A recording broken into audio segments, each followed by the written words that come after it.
And welcome to Is This a Great Game or What? And our special guest this week is our dear friend Buck Showalter, former major league manager, should be still managing today, and recently went into the Mississippi State Hall of Fame. Buck, great to see you. Just a reminder, today we're taping on Jeffrey Kirkchen's fourth wedding anniversary, and his wife, Emily.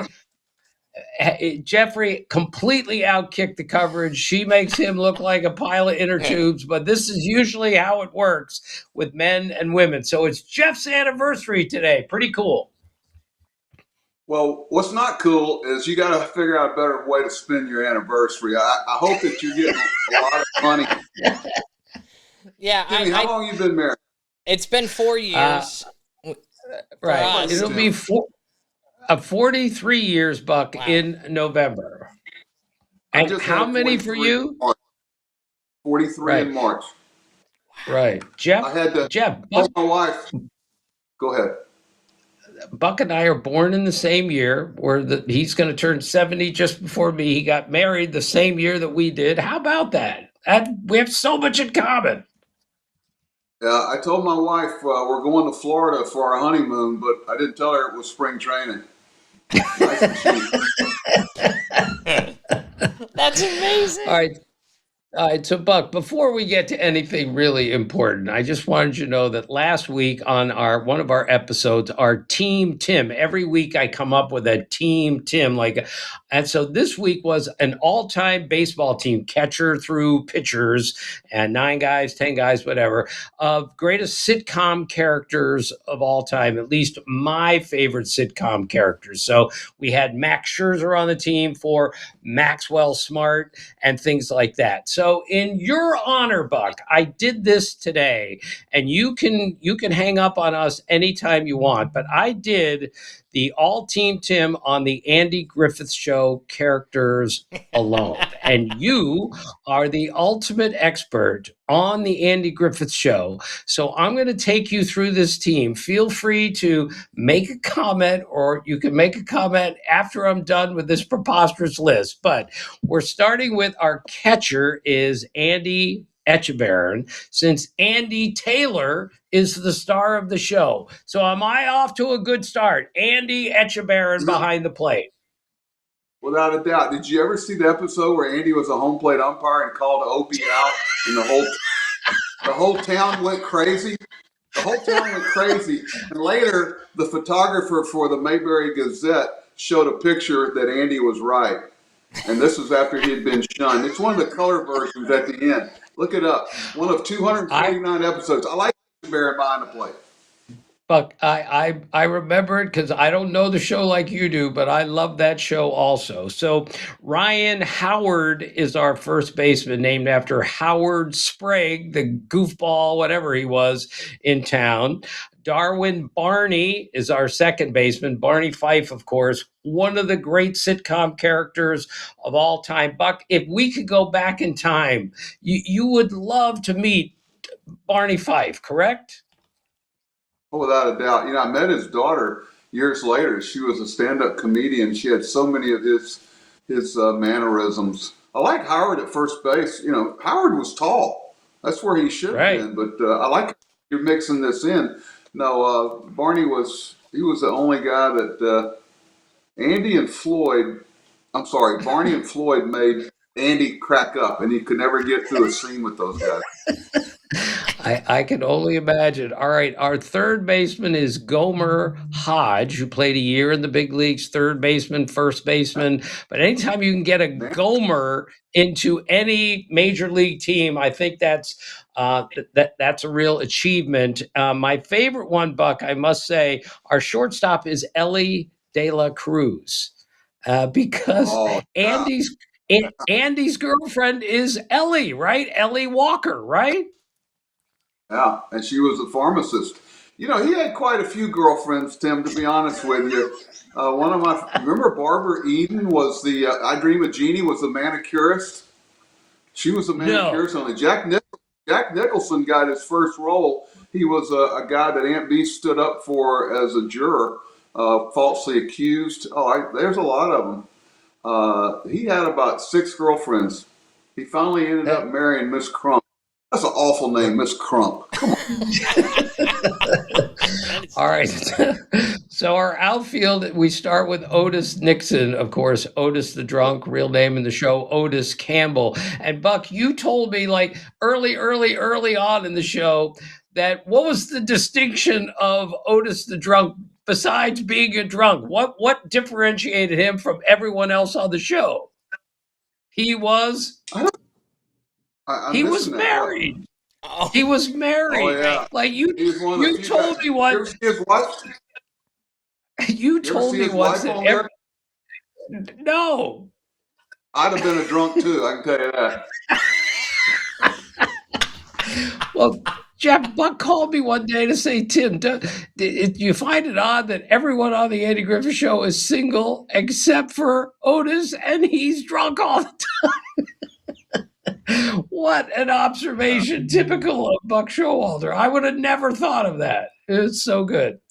All right, Cliff Floyd is one of our outfielders. Floyd Lawson, of course, the barber, and Buck. He was such a goofball. He was hilarious. Correct? Yep. Andy thought he was the funniest thing going. You know, a great story about that. I think it was polio. Early in the show, not too early, but he contracted something where he couldn't stand. I want to say polio. I'm not sure. I'm probably wrong. But Andy would not let them write him out of the script. And you'll notice later on the show, you see his face and you hear his footsteps and then you see him sitting down.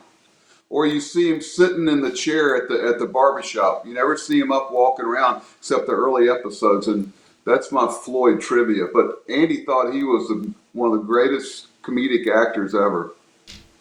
Yeah, and he was. Okay, our last outfielder, and Buck, I really struggle with this. I couldn't find a major leaguer named Opie. And how can you do an all Andy Griffith team without Opie? So I found Blake Opie, who plays the outfield and the infield for Barry University, having a really good year. I know this is a stretch, Buck, but we got to have an Opie on the team. Agreed? Of course. Of course. I had a basset hound named Opie, and he was something, boy. All right, our pitching staff, I'm keeping this short. Emmett Sheehan is because Emmett Clark, the fix-it guy. And then we have to go with the last name, Stephen Fife, which you always have to love, Barney's last name, and Billy Taylor. There has to be a Taylor somewhere in this because Andy Taylor, Opie Taylor are the stars of the show. So, Buck, I did that today. It took me about an hour. Am I the most pathetic man in the world that I would spend that kind of time just for you coming up with this? Let me tell you, now that's entertainment. That is what I would turn this podcast on to hear. And I guarantee you, someone's going to come up with some ideas that you haven't thought about.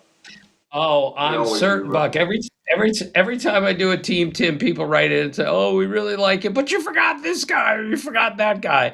I'm sure I left somebody out, but that's just the way it goes. So, Jeff, let's get off of this. Ask Buck a real question. Ask him a baseball question so we can leave Andy of Mayberry behind. Yeah, Buck, just one question. We'll start. I hate to pivot so hard, but obviously we're recording on April 30th, right? And the recent news with 2 managers being fired, relieved from their positions at this point in the season. Can I just get your take on these 2 big firings for the Red Sox and the Phillies right out of the gate? I know both of them. We hired Robbie with the Yankees years ago. He was the third base coach for Chris Shamlis with the Tigers in London, Ontario. And I remember talking about him, and we ended up hiring him. And I've known him through the years. Really solid, quality baseball man. Same way with Alex. And it's just, I had someone call it and go, why does anybody want to be a manager anymore? And that's a little cold. I think the front offices are a little different, but I know Dave Dombrowski.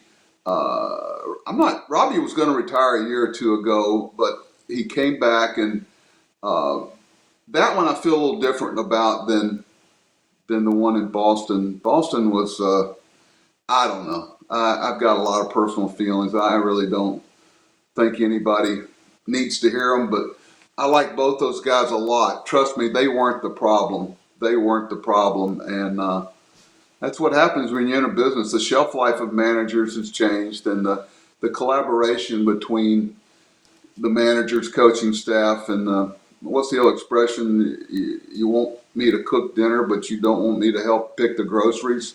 And that's pretty common now. And it is what it is. It's not going to change. It's just a different coverage. You know, you don't have a lot of Tim Kirchens around that cover the game, that actually watch the game and talk to you about what happened in the second inning.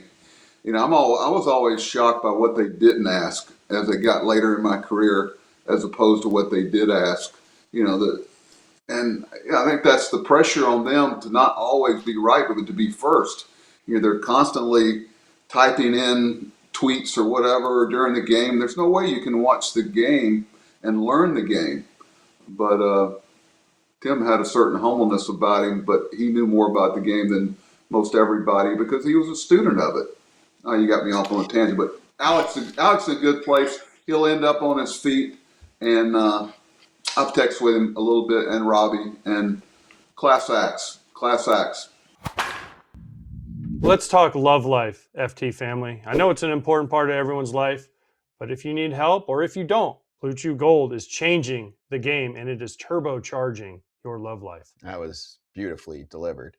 The new arousal-boosting formula combines passion and performance into one tablet that dissolves under your tongue for super fast onset. No more waiting for a pill to kick in. No more moments ruined by performance anxiety. Just the results you want when you want them. Most ED meds only focus on blood flow, but Blue Chew Gold goes further by combining 2 ingredients for blood flow with 2 more for mental arousal and connection. So you're not just physically ready, you're actually in the mood. And we've got a special deal for our listeners right now. When you buy 2 months of Blue Chew Gold, you get the 3rd for free with promo code FOUL. That's promo code FOUL. Visit BlueChew.com for more details and important safety information. And we thank Blue Chew for sponsoring the podcast.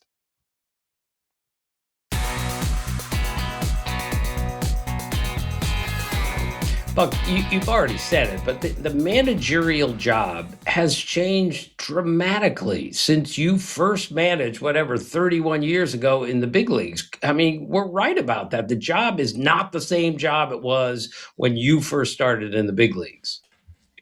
Yeah, and that's okay. I've been able to evolve some. Someone was asking me early in the year about Tony Vitello, and I was kind of, in a way, I was Tony. And I was 35, 36, managing Yankees, and hadn't played in the big leagues, and I had to bring things and people thought that we were trying to reinvent some things, but I had a great collaborator in Gene Michael, and Brian Sabian was our scouting director, and Bill Livesey and Jack Butterfield were our farm directors, and there was a we. Everybody, I had done some of those jobs, so everybody had done each other's jobs, so there was such a respect for what each guy brought. And, we all had input on things, but at the end of the day, we made a decision as a group, and Gene Michael had the final say, and we were okay with that because he was very collaborative and always wanted input from everybody. And I think that's why the organization had some success. And Buck, when you first started managing the big leagues, you had 4 coaches, maybe 5. Now we have 18, maybe 20. As a manager, how much harder is it to manage even the coaching staff when you have that many? Well, the job description going in, you're up front about, okay, what is this? How is this different? One of the first things I've always done is get everybody out of the locker room except the 26 players now, because they needed a place where they could drop their guard and be themselves and interact and form a cohesion there as a group. And thank goodness they're all different. They're not all the same. But now there's just so many people around the locker room, and there's so much information. We used all the information to basically condense it. And you can almost clog up somebody's functionality by too much information. And, we had information, but you were very picky about what you gave them, because hitting a baseball and playing the game is hard. This game is hard. And sometimes seeing it and hitting it is pretty good. You know, I had a not old timer, he's a broadcaster now, talk about getting back to see it and hit it. It's such a mental thing. I used to tell guys, when you're going well, think about what you're feeling on deck, in the batter's box, on deck. I mean, at night driving home, you know, that's what you got to capture sometimes, is that, because these are the best players in the world. They all have ability. It's just, how do you get to it? And it pains me to watch some of them go through struggles, but, you know, play better. Play better. Nobody's going to feel sorry for you. We talked about you, Buck. You know, it's kind of funny because we had Joe Buck on last week, and then we have Buck Showalter. I can't imagine finding somebody with the first name Showalter to kind of like get us going on a Jeopardy before and after situation. I'm trying to figure it out, and I can't quite get to it. But before Joe Buck, we had Max Scherzer on, who spoke so highly. In fact, Dad, the moment that really stunned me was when he talked about all the different legendary managers that he has played under. It's unbelievable, yourself included. But I know that you and my dad had a bit of a conversation surrounding something he said about his own eyes. Now, before we recap, my dad texted me really worried about, because these videos go on social media, right? And maybe a couple thousand people watch our podcast, but really millions of people have seen our clips. And that was one clip that really blew up about him saying, I don't know, Buck, I have one brown eye and one blue eye, so I'm not sure if blue eyes are really affecting day game players. All right, I'm going to give this some context, then I'm going to let Buck answer it. 20 years ago, Buck told us on Baseball Tonight, be careful drafting somebody who has bright blue eyes. They can't see as well in sunlight. And Josh Hamilton told us 3 years after that, I can't see it all during day games. That's why my batting average is so low, because I have these bright blue eyes. Well, Max Scherzer has a blue eye and a brown eye, and he basically told Buck, you're wrong about this. So, Buck, now we are giving your chance to tell us what you think about this. I've told this story 100 times about blue eyes in the sunshine because Buck told us 20 years ago. So now you've got the floor, Buck. Well, first of all, Max, one of my favorite guys I ever managed, and I got him towards the end a little bit. He was still so good. Loved him, and it's not the first argument I had with Max. I love debating things with Max. Absolutely loved it, because at the end of the day, we would both look at each other and grin. One of them was about covering first base. And finally, I just said, okay, Max, you do it this way, and everybody else can do it this way. And he was right. You know, most of the time, he's right. It's okay. But I will say this about the blue eyes. Max couldn't hit. I rest my case. Okay? He thought he could. I rest my case. He was a great example of it. Okay? But his carried over into night games, too. Buck, we joked with Max about this too. He was a good hitter for a pitcher. I will say this. He was a good hitter for a pitcher. Loved to hit and run. He could bunt. And he was a great pinch runner. He really was. Right. And he had his strike zone. He had a full lather going. In the 8th inning, he'd look at me and I'd go get him on, and he would get those spikes on, and he would be all sweated up. And if he didn't get in the game, he wasn't happy. Loved him. Right. Loved him. Yeah.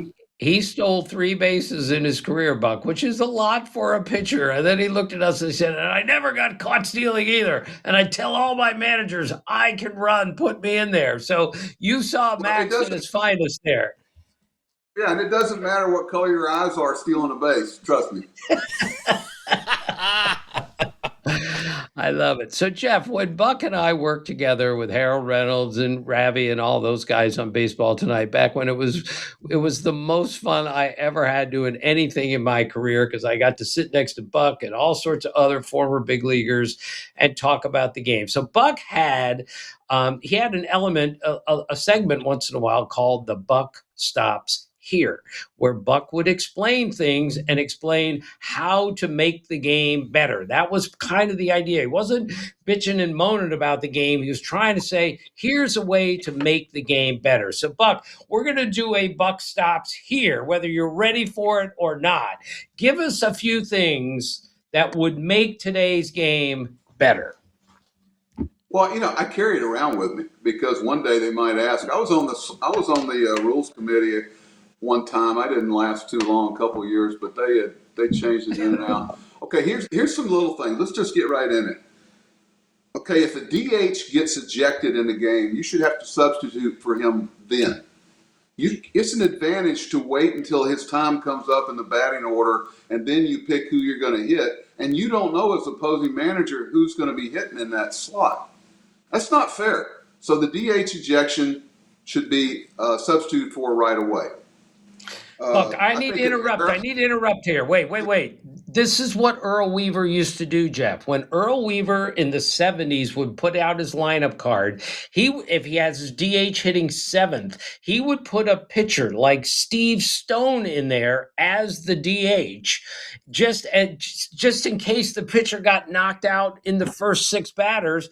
Then he could put in a left-handed hitting DH or a right-handed. And then baseball said, no, you can't do that. But I'm with you, Buck. You can't. It's an advantage to be able to wait. I'm with you. That was so Earl Weaver like, and Earl and Buck had so many similarities. Believe me, except for chain smoking. Earl smoked a pack a day, and Buck, I don't think I've ever seen him do that. Sorry, I interrupted, Buck. All right, no, go ahead from here. That's great. They had. I think that if a pitcher makes the error, it should be an earned run. Like nowadays, you see a pitcher throw a ball away, and it's not an earned run. Those are the other 8 guys. If you're a pitcher and you make the error that causes a run to score, it should be an earned run. What do you think about that one? I don't want to interrupt you, but I'm not as knowledgeable as my 2, compadres on this podcast. I saw that recently. It happened recently. Yeah. A pitcher committed an error. Shohei Ohtani, right. That's right. And I said, how is that not earned if he didn't earn it on the mound in theory with his arm, but he earned it by committing an error. So it should be an earned run. I agree with that. I got another one. I saw a play this year. It was my alma mater versus UCLA. They would have won the game. Guys running on the pitch, 3-2 count, 2 outs in the 10th or 11th inning. Guy hits a gapper in the right center field. The runner's almost around third, and the ball bounces over the fence. That run should score. Right. There should be some discretion with umpires. That's not fair that the defense gets rewarded because the ball was hit so well that it bounced over the fence. I don't agree with that one.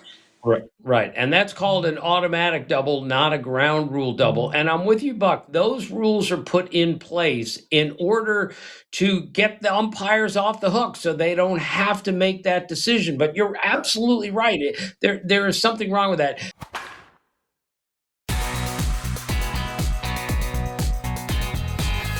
Buck, I'm interrupting again, but I saw a play the other day in the Marlins Dodgers game. The game ended like this: bases loaded, 2-1 run game. Ground ball to the second baseman. Xavier Edwards of the Marlins catches a ground ball. Bases loaded, 1 out, 1 run game. And Ohtani wanders off of first base. He tags Ohtani, and then he steps on the base for a 4 unassisted, grounded into double play to end the game. Buck, have you ever heard of that? Unfortunately, between winter ball and instructional league and extended spring, you see everything. I saw a triple play where the ball never touched leather in extended spring. Buck, you've told me that story. Say it again. How did you get a triple play without the ball hitting a glove? Well, first of all, think about it. I had to call in the reports on the Watts line. Yeah, I don't know if y'all know what a Watts. I know you do, Tim. But trying to explain what happened and then getting a phone call from the farm director won't know what was going on. First and second, 3-2 count. And to this day, I never started guys with a full count first and second the rest of my career. I learned that lesson. So I had 2 guys on the bases. Neither spoke English, by the way, and I let them run 3-2. They had a contact hitter to plate. He pops the ball up to shortstop. So I stopped the guy coming to third because they didn't look in like they were supposed to, and now he's going back to second. We got infield fly for the first out, batter's out. The guy going from first to second keeps running and passes the guy coming back for the second out. Okay? Well, the ball comes down, hits the other guy in the coconut. 3 outs, ball never hit leather. And I'm sitting there picking up helmets, and we're all shaking our head, and these 19, 20-year-old umpires, you're out, you're out, you're out. And next thing I know, I'm trotting to the dugout. I got one for you. I think the pitch clocks or play clocks, whatever you want to call them, should all be in a uniform spot. They're different in different ballparks. You don't know where to look. Right. They should have a uniformity where every clock's in the same place. And there shouldn't be anybody allowed to put them somewhere else in their ballpark. Fuck, I you think bring there up a should be good point. Because with Right. the clock, I mean, there's such a beauty to the, ununiformity of baseball stadiums. It's beautiful, right? Different gaps, different ways. It's like you're in nature when you go to a different park. You got to really play the wall or play the park or play behind you, the backstop. But that's one thing that absolutely should not be part of the challenge is if a pitcher is going through his motions and he goes, where am I looking? And the batter also is going, all right, where am I looking for this? It completely throws them off and it gets in their head. And the only thing they should be thinking about is throwing or hitting the ball. That's it. It's already hard enough to hit a ball. Don't make it harder. We lost a playoff game to this day. I think Nate McLeod grazed a foul pole, but there should be a laser from the foul pole up so that they can tell exactly where a ball left the ballpark down the line over the top of the foul poles. It's pretty easy to do. You make sure it's not in a flight path where it blinds some poor pilot. But these balls that go over the foul poles should be able to see in the replay whether they're fair or foul.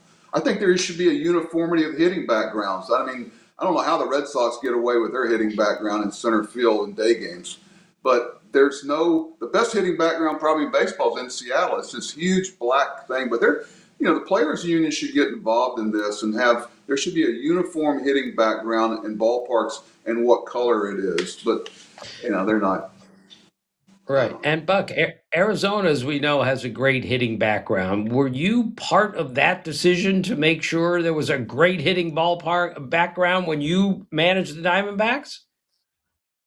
Well, that's the hitter in me, especially in spring training. A lot of these hitting backgrounds, you can see through them. They're not thick enough. But when I first got there was an interior fence in Arizona that went from left center field to right center field. I think it was like 390 to center field. And I said, hey, I don't know if you guys have been watching the Cactus League spring training, but the fences are 420. I mean, the ball flies and carries. There's the top three elevations are Colorado, Arizona, and Atlanta in baseball. And there's a reason why they call Atlanta the launching pad. A lot of people don't realize that as far as elevation, but we took that interior fence out. I said, we got to give our pitchers somewhere to pitch to. So what you see there now was originally the background behind the fence. And we made sure that it had a good coat of green paint, but that wasn't the original structure of that place. At one point they put the foul poles in wrong where the netting was in foul ground. Had to come back and break the concrete. I've got a lot of stories about that. That was interesting. Hey, Buck, you talked to yourself about being a hitter. You were a really good hitter in your day. Now, help me, I rarely forget anything you've ever told me. But one year, whether it was the Cape League or Mississippi State or the Southern League, you had, 6 homers and 105 RBIs. What was that number that you had? No, I think the one I was most proud of, I had close to, 600 or 700 at bats, plate appearances, and struck out like 23 times. I had like 67 hit and run signs that year. I counted them. They used to put the hit and run on with 2 strikes.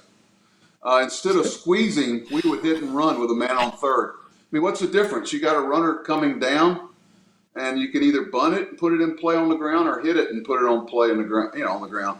So I think one of the most amazing stats I've ever seen is Yogi Berra's strikeouts in one of his MVP years. I think he struck out 8 times. 8, 10? The whole year. He struck out the whole year. He struck out 12 times and hit 28 home runs. 12 strikeouts, 28 homers in 1950. So, Buck, look, we're not here to jump and to pile on today's hitters because the pitching, No. the stuff we see is amazing. But, Buck, on April the 25th this year, 4 different guys reached 40 strikeouts on the same day, on April the 25th. Okay, again, different game, different time. Tony Gwynn's strikeout high for a season was 40. DiMaggio's was 39. Yogi never struck out 40 times in a season, I don't think. I mean, we have to put the ball in play a little bit better, even though the stuff is sensational. Am I wrong about this? It's not their fault, Tim. They're chasing things that people are promoting within. If you're getting a $2 million raise for striking out 180 times and hitting 20 home runs, you're going to chase that. The shame of striking out, I can still remember, man, the first time I struck out in a Little League, I thought the world had come to an end. But, it's society. Everybody's chasing. It's not their fault. I said, don't get mad at the players. It's the way that we have weighted things. I remember years ago, Sandy Alderson and Billy Beane were picking my brain about when I interviewed out there when I left the Yankees about the on base percentage that Gene Michael and the organization were really weighting, WEIGHTEING, that we wanted guys that were on base a lot and walked. And the next thing I know, it was Moneyball, and they were fascinated with that conception, or inception that we wanted to. So the analytic part of it is, what you choose to weight at his organization. We're all basically looking at the same spin rates, same exit velocities, all this. There's nothing really new invented. It's just what your algorithm is, or how you choose to weight what you're evaluating a player with. So it just depends on, Oakland and the Yankees. That was one thing. Bernie Williams was big, and because he walked a lot. That was something we really liked about Bernie.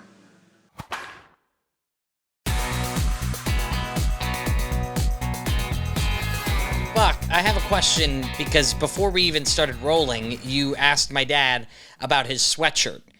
We do a podcast 3 days a week, and nobody gets mentioned more often than the late, great, not belittling his ability, but Walter Johnson, who played 100 years ago, is by far the most mentioned player in the history of our podcast. And my dad went to Walter Johnson High School, and you pointed it out. That's the first thing you said when you saw him on the screen. Hey, Tim, maybe the best nickname ever? The Big Train. The Big Train. That's the best nickname ever. And Buck, there's a Cal Ripken League Sandlot team in our hometown of Bethesda, and of course they're called the Bethesda Big Train. But when I went to Walter Johnson, we were the Spartans, and then when they merged with Woodward High School, they became the Wildcats. I will never understand how they could not be the Walter Johnson Big Train. It's the greatest nickname ever. I totally agree. That was one thing, I would look at bios of players in the New York Penn League and Extended Spring, these 18, 19-year-old kids or somebody right out of college, and I would try to find the nickname of their high school and maybe their colors or something, and you're walking by them in a stretch line, they don't even know if you know who they are, and you go, how the Spartans going to do this year back home? Did they have a good year? And they would pipe right up and start talking, and it made, years later, I remember Andy Stankiewicz talking to me about the Pepperdine Wave. He said, I couldn't believe you knew what Pepperdine's nickname was. But story for another Buck, day. you used to read the media guides and the little personal items at the bottom of the media guide. Jeff, this is why he picked Chris Davis to pitch in that famous game at Fenway, because he read that Chris Davis was a good high school quarterback. He's also pitched in junior college some. At right. I think it was either Glenn or Connors, but he, you look at those things through the years and the different things that you try to get to know players. It means a lot to them. It means a lot to them that you've looked at something. I got to confess to you, we had this thing called a watch line, and Jeff, you probably don't know. Watch line was something where you basically paid a flat fee, and you could call anywhere in the country. And that $100 or whatever, you could call. So, we used it to call in game reports. After the game was over, we had to do a written report. Then we had to call it in. And Mr. Steinbrenner, I found out later, would listen to the game reports on his way into the office. So he had to be careful about saying the first round pick couldn't play and was a bad pick. But I got to tell you, I used to call around that watch line, because we would do a matching thing on like South Dakota State's nickname or Idaho Tech or Montana A&M, and these guys were always amazed that these matching through the years. The two teams with with Crimson in their nickname, the 2 or 3 teams that have Al as a mascot, and they love that stuff. They couldn't wait to get on the bus and travel. But the Right. watch line was big. Right. What was the name of your high school team? The Black Cats. Black Cats, Century High Black Cats, black and gold. We'd wear all black, and we'd play our arch rival on Friday the 13th. They had no chance. They didn't score off us my 9th, 10th, 11th, and 12th grade year. Didn't score. Right. And Buck, you played baseball, basketball, and football in high school. Can you explain to our young people the importance of playing multiple sports at that level and how it will make you a better baseball player? Well, I think the human body, especially at that age, needs some time. The shoulder, the elbow, it's just not designed to play baseball year round. You're going to have issues. I think staying out of trouble. I stayed out of trouble because I was at practice, school, but we'd go from football to baseball to basketball, and through the years, it made us. A slide, for instance, in baseball is a controlled fall. And I've noticed that guys I got in the big leagues that didn't slide well never played football or something that made them fall. And, in football, heck, I was on the ground all the time, but you learn how to protect your body as you hit the ground. So good sliders usually played a sport that required them to be on the ground a lot. I won't name names. There's some embarrassing guys in the big leagues that were great hitters that couldn't slide. They couldn't slide. But the drills we used to do in the spring for sliding, they don't do those anymore. Buck, every time I watch college football and I see a quarterback who's trying to get down to the ground to slide and he can't do it. Granted, different sport. You got giant guys running at you, trying to tackle you. I'm not saying it's a little bit different, but when you see a guy go down all awkward, I think he maybe never even played Little League. I mean, come on. Well, they don't have to practice a lot of things. Tim, were you on the air with us the night that I showed Errol how to break up a double play? Yeah, and yes, and you are going to tell this story again. I'm gonna set it up. Buck is in a 3-piece suit. We are doing a demo in the studio on how to break up a double play. Buck is the runner. Harold Reynolds is the second baseman. Buck, you take it from here. Well, basically, we put a bag down, just a burlap sack, and I grabbed the cameraman. I said, "Listen, we're going to only have one take at this. Don't miss it, because I'm gonna knock him on his keister." So Harold's sitting there talking and this and that, and how you keep from getting it and whatever. And now, I didn't realize there were rivets in this floor in this stage. It's right behind the dais where we were talking. And back then, it was pretty rudiment. It was pretty rudiment. Some of the stuff that we were trying. So I took off running. And I could see Harold's eyes getting bigger and bigger and bigger. I got him good. And flipped him. And, years later, I think we won an Emmy that year, and that's the clip they sent in to the Emmy people. But Harold didn't talk to me for 2 or 3 days. He was not happy. Buck, I got him good. And, hey, Jeff, I split my pants. Yeah. I do the rest of the show on the rivet there on the stage. I split my pants, and I bled like a stuck pig, but we did the rest of the show. Now, Buck, you talked about high school, how you never got in any trouble. Your dad was the principal of the high school. Now, Right. Tell us how that went when your father is the principal of your high school. Not good. Well, he was we had a 7 through 12. I grew up in Mayberry. Everybody knew everybody's business. If you were disrespectful to somebody, or God forbid, blew your horn at them, you were going to know about it. There were 2 churches, 1 hospital, 1 post office, 1 grocery store, the Piggly Wiggly. So everybody knew everybody's business. I remember I went to the office one time we were matching pennies in an art class, and I had to go to the office, and he said, "I'll see you when you get home." Not good. Not good.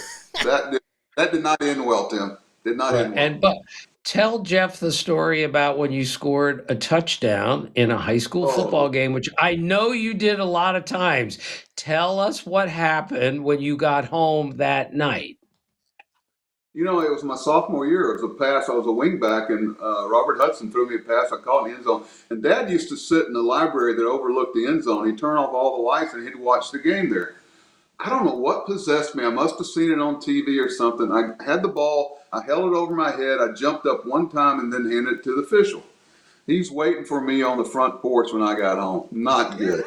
He goes, congratulations on the first touchdown you've ever scored. I go, that's not the first one. He goes, it sure looked like it. He said, hand the ball to the official and act by the grace of God you might ever score again, and it's not that big a deal, instead of trying to make the defensive back that got beat look bad on the play.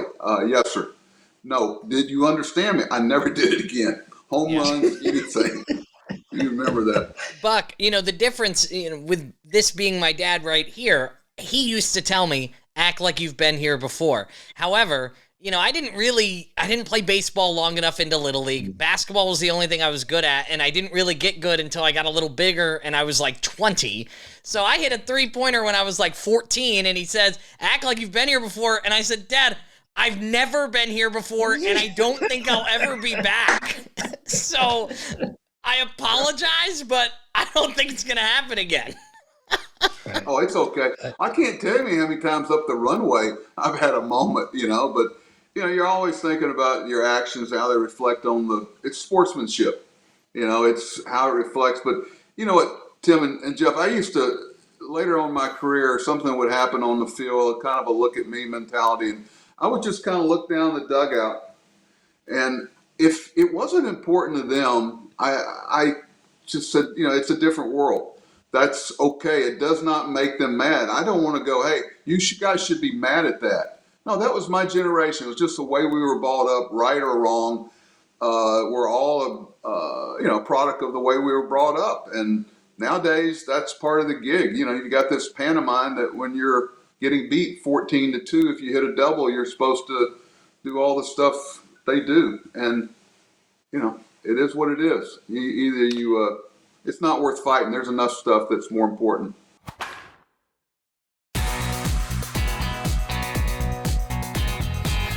Hey, Buck, we won't even use the guy's name, but when you were the Yankees manager, you got a new player, hit a home run, and took a really long time to go around, hit the bases in his first home. Ruben Sierra, no one's feelings are going to get hurt here. You tell us what happened after Ruben Sierra ran around the bases very slowly after his first home run as a Yankee. Well, basically, Donnie, I knew there. I said, Don Mattingly kind of just put his arm around him and said, hey, Ruben, nice going, appreciate it, respect it, but we don't do that here. We don't do that here. And, you got to think about your actions, the way it reflects on your teammates. If one of your teammates gets smoked, that's on you. So, we don't want to be out there fighting for an unjust cause. But basically, he just put his arm around him and said, we don't do that here. Now, I didn't tell you that I'm watching to see if it's fair or foul, and he gives me a high five over by the dugout. That's how far he peeled out. And I'm like, who just hit me? I said, what was that? And Donnie goes, that was Ruben. I go, really? We got a problem. All right, now, Buck, you're not very good at this, but after high school, you went to Mississippi State, and you just got into the Mississippi State Hall of Fame. Tell us what it was like for you to be inducted into your college Hall of Fame. Well, it's actually the Ron Polk Ring of Honor, which is out in right field, and they started it, I don't know how long ago, but they bring in 2 or 3 every year. Will Clark, Palmero, Bobby Thigpen, Jeff Brantley. It's they got a good club this year. I think they're ranked 9th or 10th in the country. They're playing Texas this weekend over in Austin. Not that I know. No, it's very humbling. They lead the nation in attendance every year. They're averaging almost 15,000 in Starkville, Mississippi, and it was had my family there, and it was a nice moment, and I really appreciated it. But then a lot of good guys passed their way. I was only there 1 year. I went back. I signed 2 contracts, one with the Yankees and one with my parents, that I would go back and finish my degree, which I did.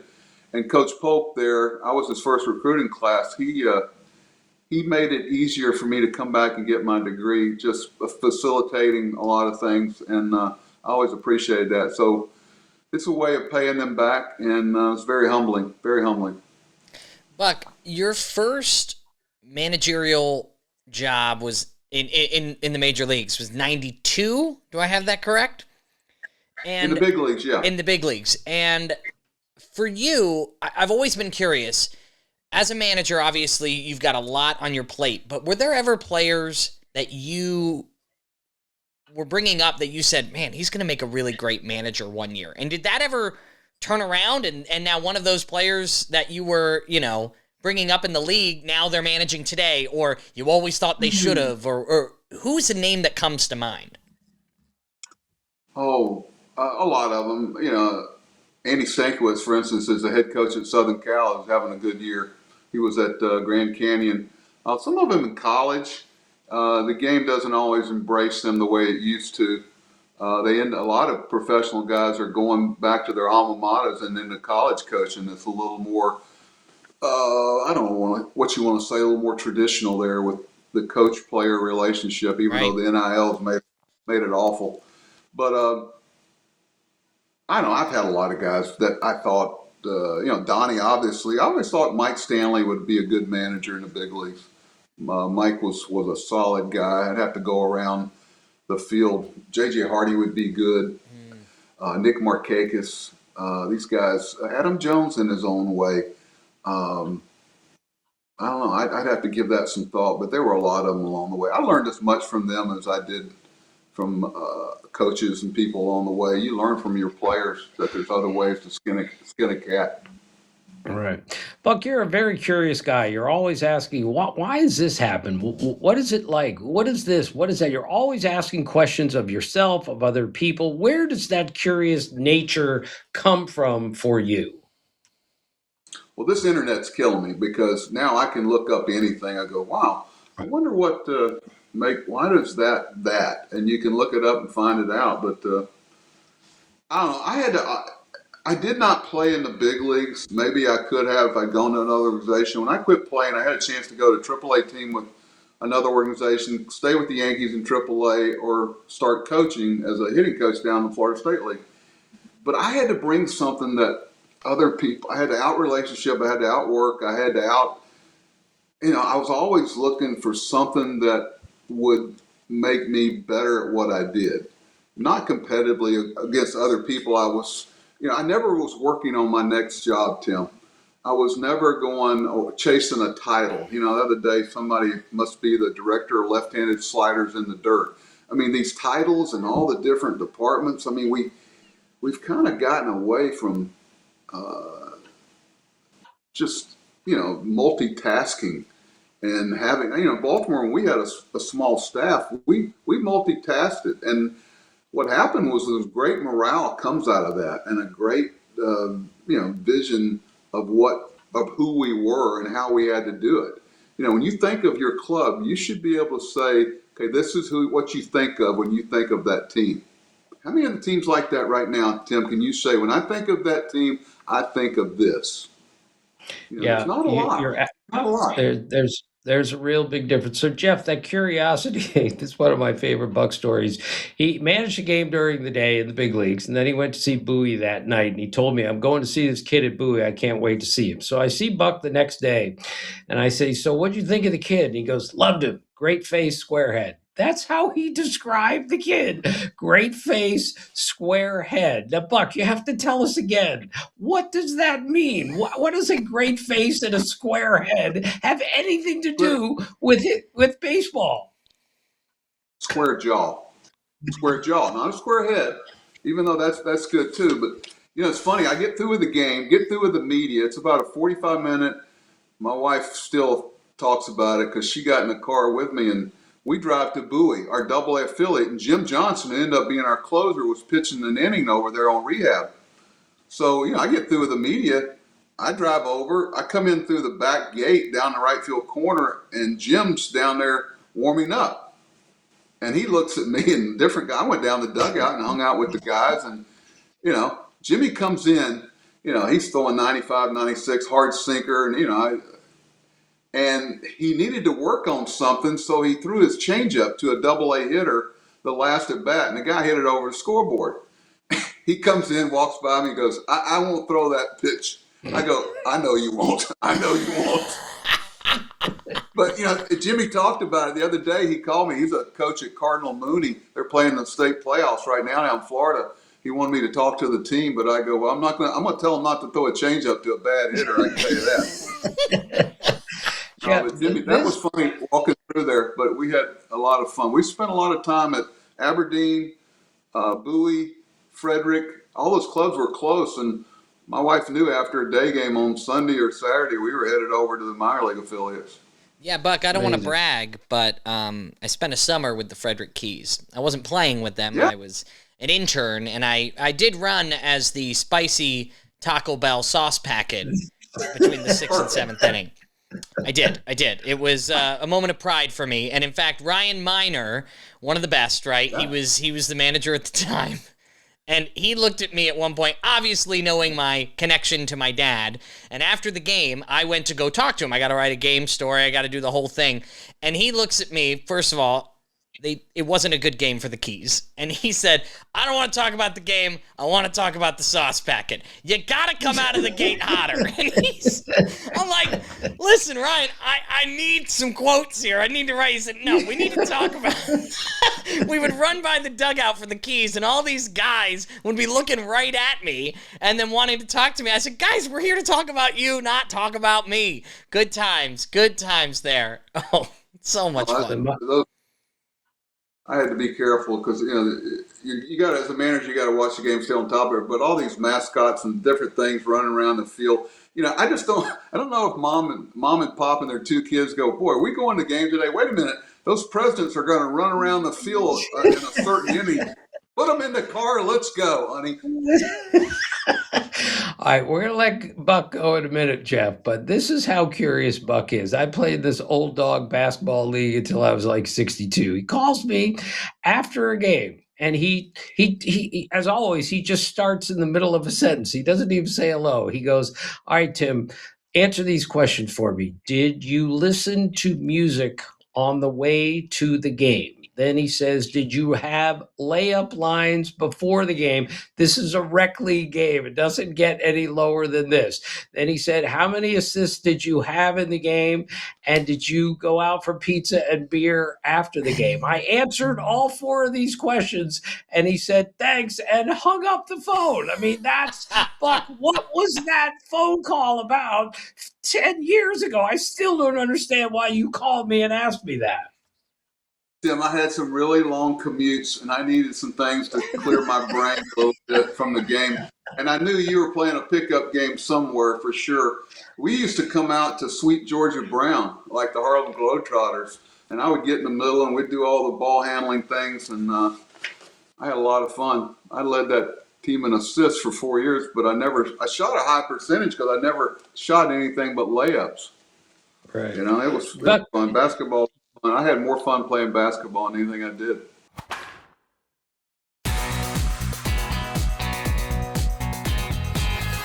Right. And Buck, again, back to the other point, put the baseball bat and glove down in November and go make the basketball team. It'll improve your footwork, conditioning, hand-eye, everything. You totally agree with that, right?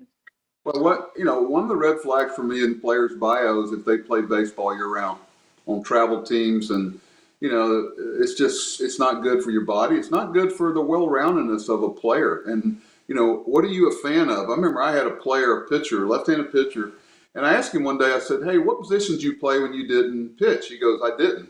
The only thing I did was pitch." When you were 14 and 15 and 16, you only pitched, and his career didn't last too long. But there are exceptions to everything. I think we should have a check swing rule in the big leagues after the 7th inning. First thing they got to do is define what a check swing is. Buck, it's not even in the rule book. They're looking at what? How can the leagues? Well, they should, right? You look at the rule book. Jeffrey was an umpire. I was an umpire. There is nothing in the rule book about what a check swing is. Don't we need to clarify that a little bit? Yeah, in the minor leagues, I think it's a 45-degree angle, and that's what they're basing off of. But they're looking into it. They'll figure it out. I hate when a game ends on a check swing. it seems so anticlimactic. Tim and Jeff, I refereed basketball, got up into college basketball to make ends meet in the off season before I took the Yankee job. I loved officiating basketball. It kept me in great shape, and it allowed us to pay the bills. I loved officiating basketball. I think it helped me with umpires later on to understand, the challenge they had. Yeah, Buck, as a little league umpire, and I umpired a lot of hard-hitting little leaguers up to 15 years old as well. And, I think it allowed me to respect the game more, obviously respect the authority of the officials more. I wish we could have every player take time behind the plate as an umpire and realize how tough it is. It's a little unrealistic, but I want to just go back to a point about playing multiple sports. One of the football stars on our high school team ended up playing at University of Maryland. He was like the 7th or 8th guy on the basketball team. And I remember asking him, kind of trying to ask from the physical standpoint of what is it like playing both sports? Do you like working the different muscle groups? And he said, well, it's nice being on a team where I'm not the star. And I thought that was because he's the best player on our team in football, and it wasn't close. But it was nice because when he got to University of Maryland, you know what? He wasn't the star. He wasn't the star football player because he was the freshman on the team. It helped him massively. And these guys, when they get to the big leagues, that's true, right? They're the best player in high school, maybe the best player in their state. But if they were the 10th man, failure. It's different. Yeah. And learning how to handle failure at something.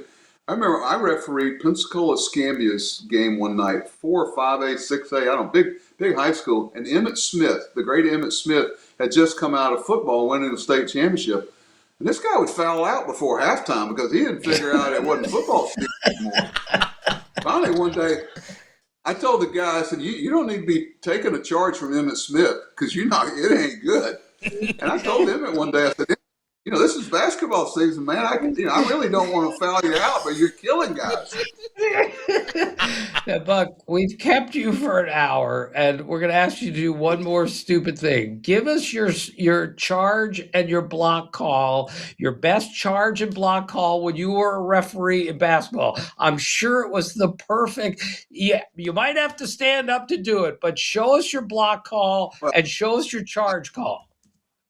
Well, first of all, John Russell one time, my great bench coach in Baltimore, I come out there, I do something inside, I come out and I go, how's it going? He goes, I don't know. We've hit a lull here. We've hit a wall and just kind of dead ass. It's just, we're not sharp and whatever. And, it happens in the spring. You hit a little bit of a lull about X days. And I said, call them together. And we got around the home plate. And I said, guys, we got to I said, I want to show you, if you don't get better at this, you're going to end up having a referee in the off season to make ends meet. I said, let me give you a few examples. And I started going into the block charge. I started going into the 3 seconds in the lane, the goaltending, all the different things. And they were Adam Jones said he had to go in and change his pants. They were laying on the ground. And we had a good workout after that. But it was fun. Nobody should take themselves that seriously. But the one, I'll give you a block, Tim. You got to have a block. You don't go this. You got to go here. And to this day, when I go to a basketball game, I find myself watching the referees. And keep in mind, that was a 2-man system. It wasn't 3 where you create the triangle, you try to keep the players in between you. But I enjoyed so much refereeing basketball and not having anybody say anything. That was my goal, was to get through a game and not be a part of why somebody won or lost. And that was a great. And I also learned when you blow the whistle, a veteran referee I started with, when you blow the whistle, the clock stops. And when the clock stops, you're there longer and have more chance to make a mistake. So when somebody's up 30 points, don't blow the whistle. I used to go, instead of saying 3 seconds in the lane, I would go, get out of there. Get out of there. Get out of there. Because when the clock stops, you're there longer. Back before they had alternating possession, jump balls killed you. I remember some of the younger girls' teams, the jump balls were all the time, and the clock never moved. And I quit calling a lot of jump balls. I just let them pull it apart from each other. But I enjoyed it. Figure it out. Figure it out yourself. All right, Well, so we started. I had a few running cars. I had a few cars where I'd tell the kid in the back dressing room, "Go start my car. This is not going to end well." And we would blow the whistle, game over, we're out the door, and we're gone. I'll tell you how it started. My junior college coach, he walks down to the athletic dorm at Chipola Junior College. He goes, "Ellis Duncan," he goes, "Have you got any black Sunday church pants?" I go, "Yes, sir." He goes, "You got any black shoes?" I got some black Converse high tops. He goes, "I got a shirt. Come on, you're going with me. You're going to do the JV game so we don't have to do both games." I got $10 for doing the JV game. He said, "Put your hand in the air with a fist for a foul, open hand for a violation, this, that, whatever." He gave me a nickel-plated whistle, and he said, "Go figure it out." Oh, my gosh. These little 1A schools that played basketball year-round, I went cold turkey with it, and I learned how to do it. But I got $10, Tim. In 1975, I got $10. You had never refereed a game before, and they threw you in there. This is a foul. I had on black double knit pants and Converse black high top Chuck Taylors. It's incredible. Little That's bitty amazing. tools. All right, But so that's we how you started begin with the to- Andy Griffith Show. We finished with the refereeing from Buck Showalter and everything in between. Thank you, Buck, for putting up with us. Thanks for being such a good sport. We laugh and we learn on this show, Buck, and we got them both from you today. Thank you so much. Well, I appreciate you having me. You guys take care. You're doing a great job. God bless.